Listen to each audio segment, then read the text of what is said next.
Hello guys, ഇന്ന് നമുക്ക് chicken വറുത്താലോ. എപ്പോഴത്തെയും പോലെ ചിക്കൻ വാങ്ങി നേരത്തെ തന്നെ വരഞ്ഞ് ഉപ്പ്, മുളക്, മഞ്ഞൾപ്പൊടി, മസാലപ്പൊടി എല്ലാം തേച്ച് പുരട്ടി ഞാൻ ഫ്രിഡ്ജിൽ വെച്ചിട്ടുണ്ടായിരുന്നേ. രാവിലെ ആയപ്പോൾ തണുപ്പ് പോകാനായിട്ട് എടുത്ത് വെച്ചിട്ട് ഒരു പാനിലേക്ക് കുറച്ച് വെളിച്ചെണ്ണ ഒഴിച്ചുള്ളൂ കേട്ടോ. വെളിച്ചെണ്ണയ്ക്ക് എന്താ വില. നമ്മുടെ ചിക്കൻ അങ്ങോട്ട് പെറുക്കി ഇടുവാണ്. എല്ലാം നിരത്തി ഇടുന്നുണ്ട് കേട്ടോ. സ്ഥലം പോരാതെ വരും, ഇത് സാരമില്ല. ചിക്കനെല്ലാം പെറുക്കിയിടുന്നുണ്ട് കേട്ടോ. ഇപ്പം കഴിയുമെന്ന് വിചാരിക്കും, പക്ഷേ ഇല്ല, കഴിയില്ല. ഞാൻ പെറുക്കിക്കൊണ്ടേയിരിക്കുകയാണ് ചിക്കൻ. ഇതും കൂടെയുള്ളേ. അതിനുശേഷം കഴിഞ്ഞു. അയ്യോ ഉണ്ട്, സോറി. നമുക്കിത് നന്നായിട്ടൊന്ന് വറുത്ത് മൊരിച്ചെടുക്കാം, എന്നാലേ ഒരു രുചി ഉണ്ടാവുള്ളൂ. ഇപ്പം ഏകദേശം ഒരു ഭാഗം മാത്രം മൊരിഞ്ഞിട്ടുണ്ട്.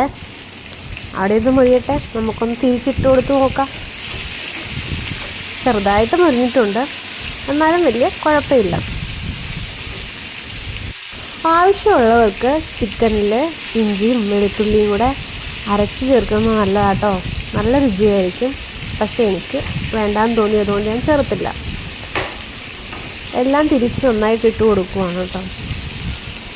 ചിക്കൻ്റെ കാല് മാത്രം മൊഴിയാൻ നല്ല പാടാം. തിരിച്ചും മറിച്ചും ഇട്ട് കൊടുത്താൽ മാത്രമേ ചിക്കൻ്റെ കാല് മൊരിയത്തുള്ളൂ.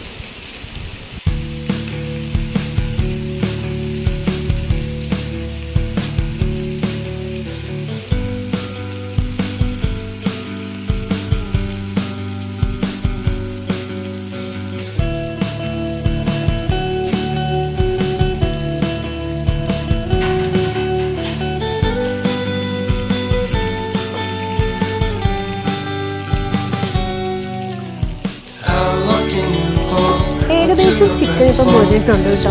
അപ്പം നിങ്ങൾ വിചാരിക്കും, ഈശ്വര ഇന്നത്തെ ചിക്കൻ പീസ് എവിടെയാണ് കാണാനില്ലല്ലോ, കുറഞ്ഞിട്ടുണ്ടോ.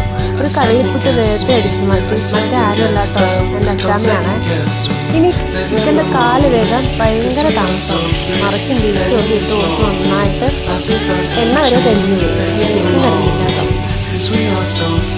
എന്നും വരട്ടെ, മൂത്തിലേലും സാരയില്ല. എനിക്ക് ചുമയ്ക്കാൻ വയ്യേന്നും പറഞ്ഞു ആ ചിക്കൻ ഞാൻ കോരിയെടുത്ത് പാത്രത്തിലേക്ക് ഇട്ടിട്ടുണ്ട്. ഇനി ഒരു ഭംഗിക്ക് വേണ്ടിയിട്ട്, അല്ല ഒരു ടേസ്റ്റിന് വേണ്ടിയിട്ട് കുറച്ച് സവാള അരിഞ്ഞിട്ട് അതിൻ്റെ പുറത്തേക്ക് കുറച്ച് നാരങ്ങയും കൂടെ പിഴിഞ്ഞൊഴിച്ചിട്ടുണ്ട്. നല്ല രുചിയായിരുന്നു. അപ്പോൾ വീഡിയോ ഇഷ്ടമായ ലൈക്ക് ചെയ്യാനും ഷെയർ ചെയ്യാനും സബ്സ്ക്രൈബ് ചെയ്യാനും മറക്കരുത്.